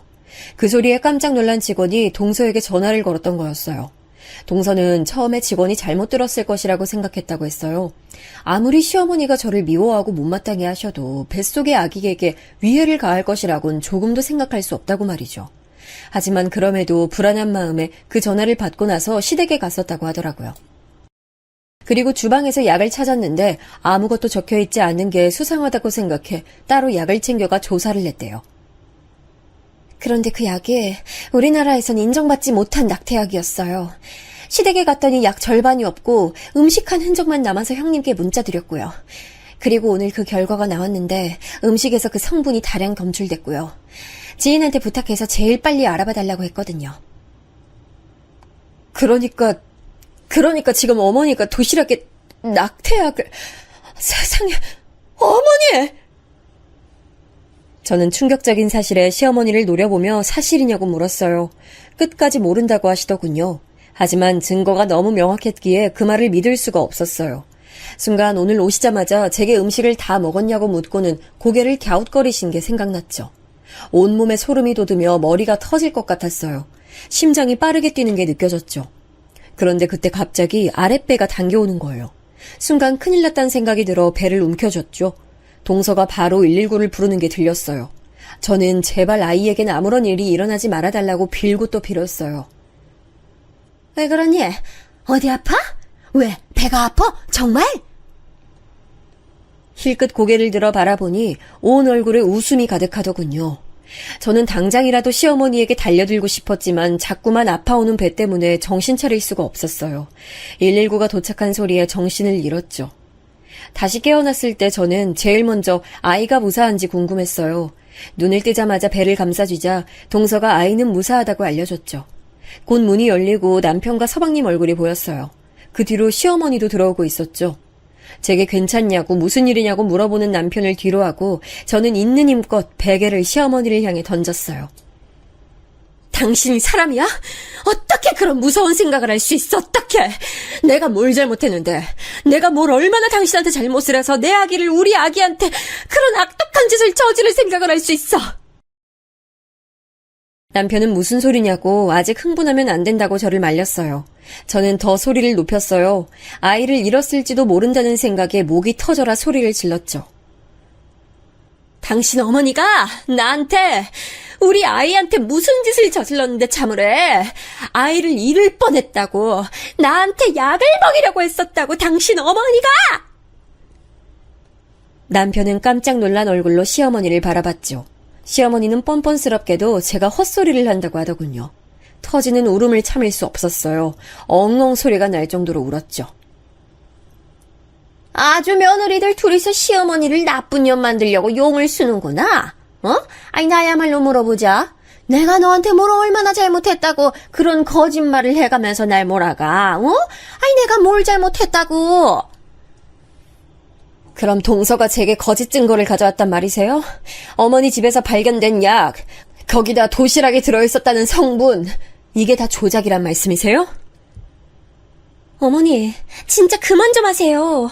이거 얼마나 큰 범죄인지 아세요? 진짜 왜 그러세요? 시어머니는 남편과 서방님께 하소연하며 울기 시작했어요. 하지만 동서는 조근조근 제게 얘기했던 사실들을 얘기했어요. 남편의 얼굴은 시시각각 변했죠. 산부인과 의사인 서방님은 피날 정도로 주먹을 쥐고는 무슨 짓을 하신 거냐고 소리를 질렀죠. 남편은 시어머니의 양팔을 붙들고는 이 모든 이야기가 진짜냐고 물었어요. 곁에서 지켜보는 저도 오금이 지릴 정도로 험악한 얼굴을 하고 있었죠. 시어머니는 더 이상은 발 빼면 힘들겠다 싶었는지 남편을 뿌리치며 말했습니다. 그래, 내가 했다. 아니, 저런 애한테서 어떻게 손자를 보란 말이야.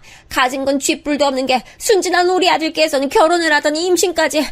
아니, 내가 너네 이혼시키고 진짜 제대로 된 며느리 얻으려고 다 준비했단 말이야.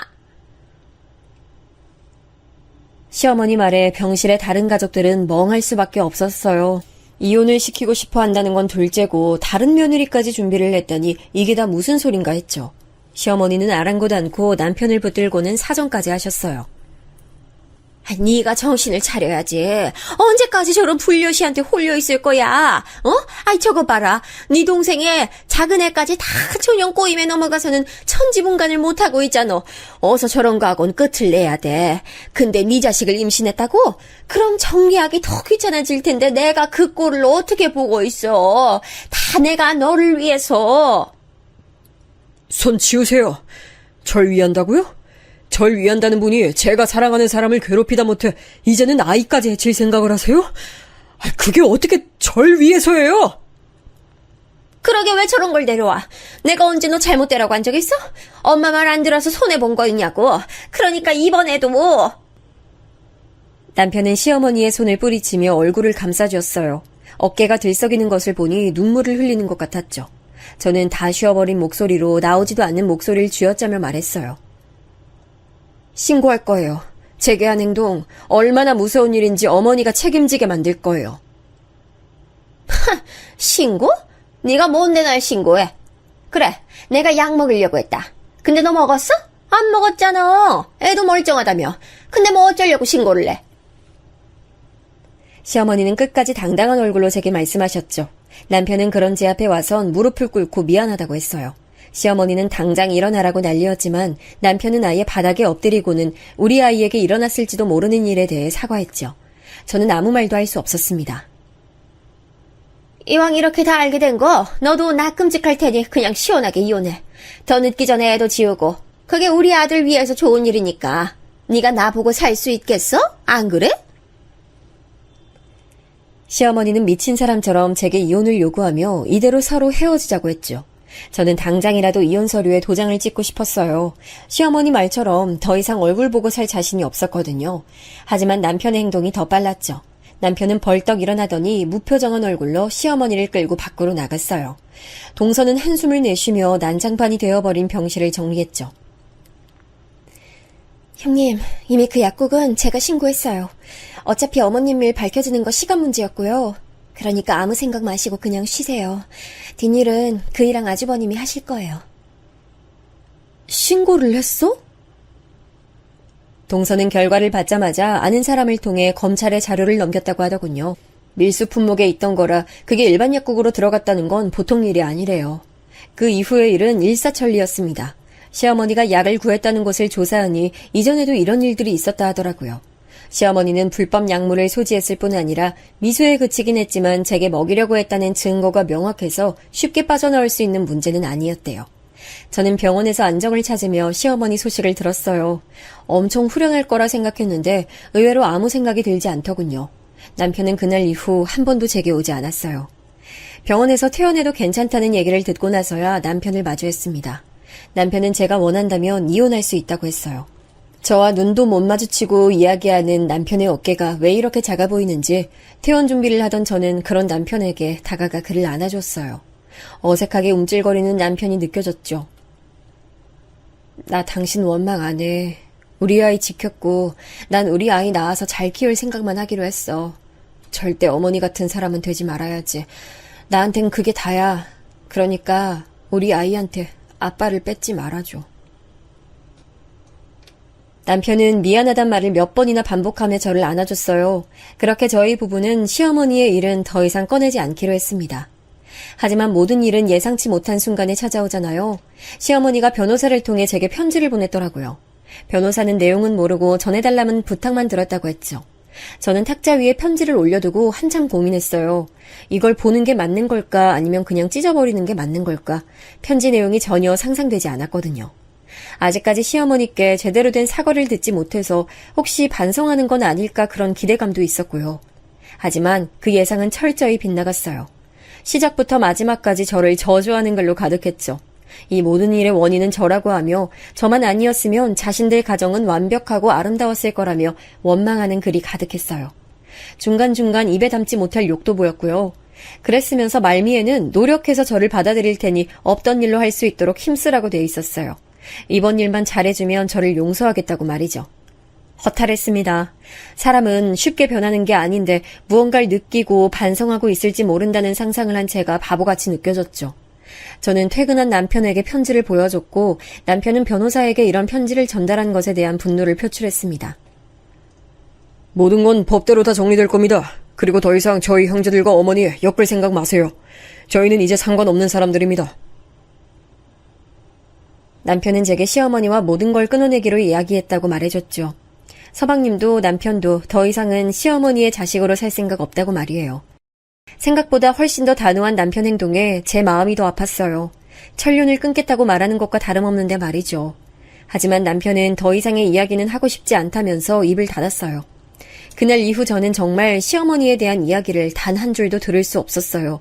남편에게 불어 이야기를 하지도 않았고요. 시간은 정말 빠르게 흘러 저는 출산했습니다. 그리고 이사도 했고요. 서방님 내외와 저희 부부가 함께 살 단독주택을 구했거든요. 매일 정신없는 하루를 보내다 보니 시어머니에 대한 기억도 점점 흐릿해지더군요. 근데 얼마 전 시장을 갔다가 시어머니와 함께 교회를 다니셨던 분과 마주쳤는데 시어머니 소식은 알고 있는지 묻더군요. 자식이 돼서 어떻게 그렇게 잔인하게 나몰라라 할 수 있냐고 혀까지 차며 말씀하셨죠. 집으로 오는 길에 저는 버스 창밖을 보며 많은 생각을 했습니다. 과거의 일들이 떠오른 것은 물론 마지막까지 제 원망만 하던 시어머니의 모습이 어제 일처럼 떠오르더군요. 잊은 줄 알았는데 아니었던 거죠. 남편은 어떨지 모르겠지만 아마도 제가 다시 시어머니를 볼 일은 없겠죠. 부디 시어머니가 잘못을 깨달았길 바라며 남은 시간 동안 잘못을 반성하며 보내셨으면 좋겠습니다.